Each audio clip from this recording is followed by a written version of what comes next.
সুপ্রিয় শিক্ষার্থী, আসসালামু আলাইকুম। আশা করি তোমরা সকলে ভালো আছো। আমিও তোমাদের সকলের দয়ায় ভালো আছি। আমাদের রোটারি স্কুল অ্যান্ড কলেজ থেকে আয়োজিত অনলাইন ক্লাসের কার্যক্রমের অংশবিশেষ হিসাবে আজকে ষষ্ঠ শ্রেণীর গণিত বিষয়ের প্রথম অধ্যায় লেকচার 9 সম্পর্কে আলোচনা করব। আমি মোহাম্মদ আবু বকর সিদ্দিক।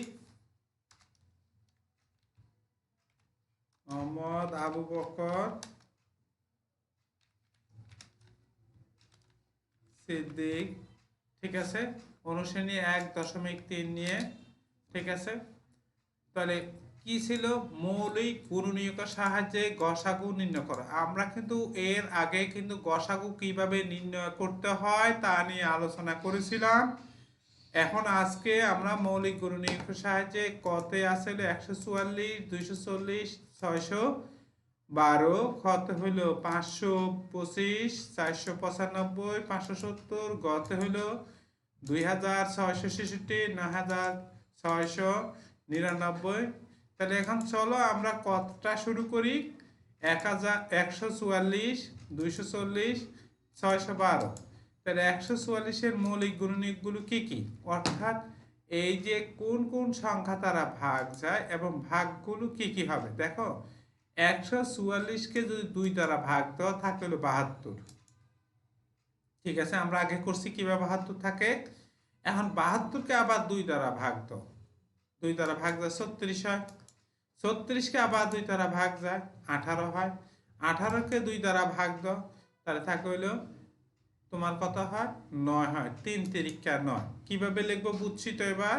প্রথম হলো 2 দ্বারা ভাগ দেওয়ার পর যে ভাগফল থাকবে তাকে আবার 2 দ্বারা ভাগ যায় কিনা সেটা দেখতে হবে, ঠিক আছে। আবার তারপরে কি করব আমরা? তারপরে দেখবো হলো ওই সংখ্যাটাকে আবার 2 দ্বারা ভাগ যায় কিনা, ঠিক আছে। তাহলে আরেকটু আমরা ভেঙে যদি করি তাহলে দেখো তো কি হয়। 144, ঠিক আছে। এবার তাহলে আমরা এটাকে কি করব? 2 দ্বারা ভাগ করি। তাহলে ভাগ যদি 2 দ্বারা করি, 2 দ্বারা ভাগ করি, তাহলে কি হয় দেখো, 2 দ্বারা ভাগ যায়। তাহলে কি হয় আমাদের দেখো, তাহলে 72, তাহলে 7 বার যায়, 7 দুগুণে কত হয়? 14 হয়। তোমরা এটা জানবা, 14। তাহলে থাকে কত আমাদের? থাকে হলো কিছুই থাকে না, নাম হলো 4। তাহলে আবার 4, ঠিক আছে। 4 বসাই, তাহলে 4। তাহলে কত হয়? 2 দুগুণে 4, ঠিক আছে। এবার তাহলে খেয়াল করে দেখো শিক্ষার্থীরা, আমরা কিন্তু এইভাবে ভাগ পদ্ধতি অনুসরণ করে কিন্তু করছি। তোমরা এইভাবে করবে না, কিন্তু আমি দেখাচ্ছি যে কিভাবে এই 2 2 2 2 3 হলো, এগুলো কিভাবে আসলো সেই জিনিসগুলো আমি জাস্ট দেখাচ্ছি তোমাকে, ঠিক আছে। তাহলে দেখো এবার কিভাবে আসতেছে তারা।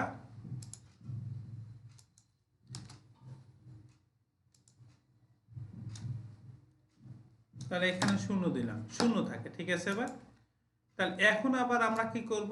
এই 72-কে আমরা আবার ভাগ দেব। 2 দিয়ে তো ভাগ যায় নাকি? 2 দিয়ে তো অবশ্যই ভাগ যায়, 2 দিয়ে ভাগ যায় 72-কে। তো 72-কে 2 দিয়ে ভাগ দিই, তাহলে কত হয়? 36 হয় নাকি? 36 হয়। তাহলে প্রথম যা হলো আমাদের কত? 3 বার, 3 বার 3 দুগুণে 6, ঠিক আছে। এবার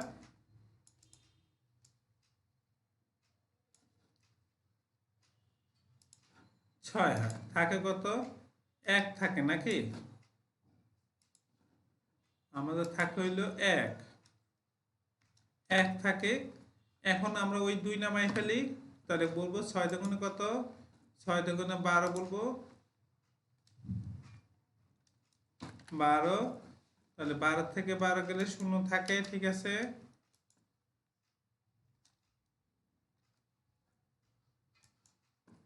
শূন্য দিলাম।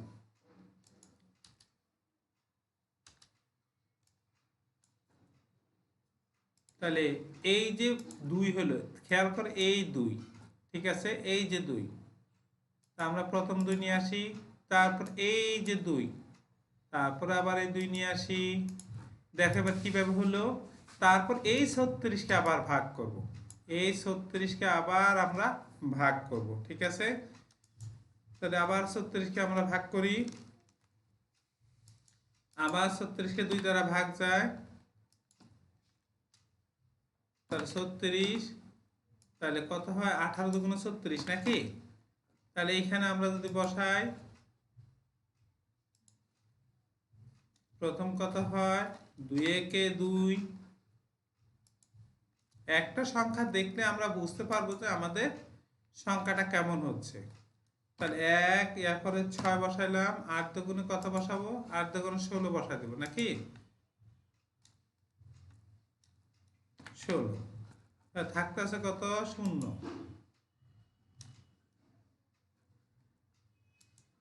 0।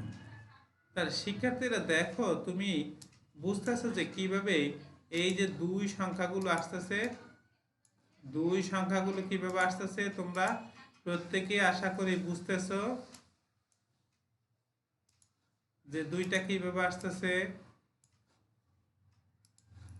এখন দেখো তাহলে 18 হলো, আবার 18কে ভাঙাই, দেখো একই রকম ভাবে ভাঙাই নি আমরা, তাহলে আবার ভাঙাই নি, তাহলে 18 এখানে নিয়ে আসি, 18, তাহলে 9 দুগুণে 18, ঠিক আছে? এবার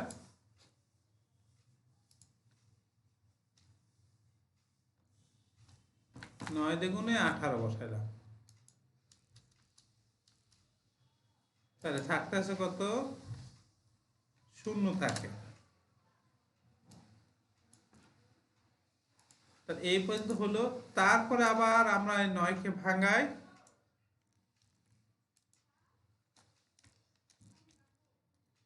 9কে যদি ভাঙাই 9, তার 3 বার যায় নাকি, 3 তিরিকা 9, 9 বসা এখানে,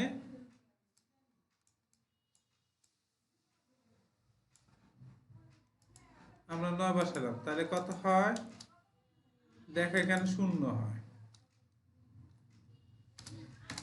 তাহলে খেয়াল করে দেখো, এই যে 2, খেয়াল করে দেখো এই যে 2, এই যে এখানে 2, তারপর এখানে 3 আর 3, সংখ্যাটি কিভাবে আসছে দেখো, সংখ্যাগুলো কিভাবে আসছে দেখো, এই 3 আর এই 3 দেখো। তাহলে মৌলিক গুণনীয়কের সাহায্যে করলে কিভাবে সংখ্যাগুলো এখানে আসে দেখো এবার। তাহলে আশা করি তোমরা এই পদ্ধতিটা খুব সহজে বুঝতে পেরেছো, এই 2 2 2 2 3 3 কিভাবে আসছে, ঠিক আছে? এবার তাহলে তোমাদের সমস্যা হওয়ার কথা না, এইভাবেও আমরা ভাগ পদ্ধতি করতে পারি, অন্যভাবেও আমরা করতে পারি। ঠিক অনুরূপভাবে 240 মৌলিক গুণনীয়ক হলো 2 2 2 2 3 5, 612 মৌলিক গুণনীয়কগুলো হলো কত 2 2 3 2 17। এখন খেয়াল করে দেখো শিক্ষার্থীরা, এখানে সবগুলোর মধ্যে আছে কত, এখানে 2 আছে, এখানে 2 আছে, তার একটা 2 নিল, এখানে একটা 2 আছে, দেখো একটা 2 আছে, সবগুলোর মধ্যে যে সংখ্যা আছে সেটা নিব, 2 আছে, এখানে 3 আছে, এখানে 3 আছে, এখানে 3 আছে, নিলাম। কিন্তু এইখানে 3 আছে, দেখো এই সংখ্যার মধ্যে আর 3 নেই, এখানে 5 আছে, এখানে আছে 17, তার আর নাই। অর্থাৎ 3টি সংখ্যার মধ্যে যদি 3টি সংখ্যা হয়, 3টি সংখ্যার মধ্যে যেই সংখ্যাগুলো থাকবে সবগুলোর মধ্যে থাকবে সেই সংখ্যাগুলো আমরা নিব। তাহলে সবগুলোর মধ্যে আছে 2 আছে 2টি, 3 আছে 1টি, এই জন্য নিছি। বাকিগুলোর মধ্যে সবগুলোর মধ্যে নাই, এখানে যেমন 3 আছে, এইখানে তাহলে কি আছে, এখানে 3, কিন্তু দেখো 3 আছে, মাঝখানটার মধ্যে 240 মধ্যে 3 আর নাই, একটা নিয়ে নিছি আর বাকিটা নাই, এই জন্য আর এই সংখ্যাটা বসানো হয়নি। তাহলে গসাগু কত হবে, এই 3টি সংখ্যা গুণ করলে যে গুণফল দাঁড়াবে সেটাই হইলো এই 3টি সংখ্যার গসাগু। অর্থাৎ এই 12 দ্বারা আমরা এই সংখ্যাটার কি করব, ভাগ করে নিঃশেষে ভাগ হয়ে যাবে, এই সংখ্যাগুলো ভাগ দিলে নিঃশেষে বিভাজ্য হয়ে যাবে, ঠিক আছে? এবার তাহলে শিক্ষার্থীরা আশা করি এই কিভাবে গসাগু নির্ণয় করতে এটা বুঝছি। এখন দেখো আমরা ইচ্ছা করলে এইভাবেও করতে পারি, এখানে ভাগ প্রক্রিয়া দেখাইছি, এইখানে কিন্তু ইউক্লিডীয় পদ্ধতিতেও তুমি করতে পারো। কিভাবে আসতেছে দেখো, 2 দিয়া যদি ভাগ দাও তাহলে 72 হয়, আবার 2 দিয়া ভাগ দিলে 36 হয়, আবার 2 দিয়া ভাগ দিলে 18 হয়, 18কে 2 দিয়া ভাগ দিলে 9 হয়, 9কে 3 দ্বারা ভাগ দিলে কত হয়? 3 হয়।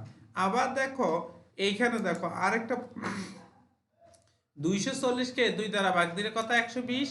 120কে যদি 2 দ্বারা ভাগ দাও 60, 60কে যদি তুমি 2 দ্বারা ভাগ দাও 30, 30কে যদি 30-এর মধ্যে 2 দ্বারা ভাগ দাও তাকে 15, 15 3 দ্বারা ভাগ দিলে হলো 3 5 15।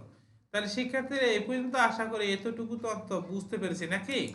এতটুকু অন্ত আমরা আশা করি তোমরা খুব সহজেই বুঝতে পেরেছ যে এই অংশটুকু নিয়ে আমাদের সমস্যা থাকার কথা না, যে কিভাবে এটা নির্ণয় করতে পারবো আমরা। ঠিক আছে, এবার ঠিক 612 এর মৌলিক গুণনীয়কগুলো এই যে এই সংখ্যাগুলো কিভাবে আসলো সেটা আমরা এখানে দেখাইছি।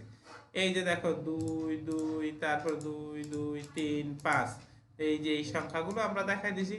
তাহলে মৌলিক গুণনীয়ক আকারে কিভাবে বের করতে হয় সেটা আমরা অবশ্যই বুঝতে পেরেছি। ঠিক আছে, এবার তাহলে এখন দেখো অনুরূপভাবে তুমি বের করে ফেলবে 525, 495, 570। ঠিক আছে, তাহলে 525-এর মৌলিক গুণনীয়ক কত হলো? 5 5 3 7। তাহলে 495 মৌলিক গুণনীয়ক কত? 5 3 3 11। 570-এর মৌলিক গুণনীয়ক কত? 5 3 2 19। তাহলে দেখো সবগুলোর মধ্যে আছে কি? 5 আছে, আবার 3 আছে, সবগুলোর মধ্যে আছে, এই জন্য 5 আর 3 হবে মৌলিক গুণনীয়ক। তাহলে গসাগু হবে 5 গুণ 3 সমান হলো 15। তাহলে দেখো এই যে এই সংখ্যাটা আসলো কিভাবে আসলো দেখো। তাহলে এখানে 5 দিয়ে যদি 525-কে 5 দ্বারা বিভাজ্য যায়, সেখানে শেষে 5 আছে, তাহলে হয় 105। 105-কে আবার 5 দ্বারা বিভাজ্য ভাগ যায়, তাহলে থাকে 21। 21-কে আবার দেখো 3 দ্বারা ভাগ যায়, 3 7 21। এই সংখ্যাগুলো আমরা এইখানে বসাচ্ছি, দেখছো?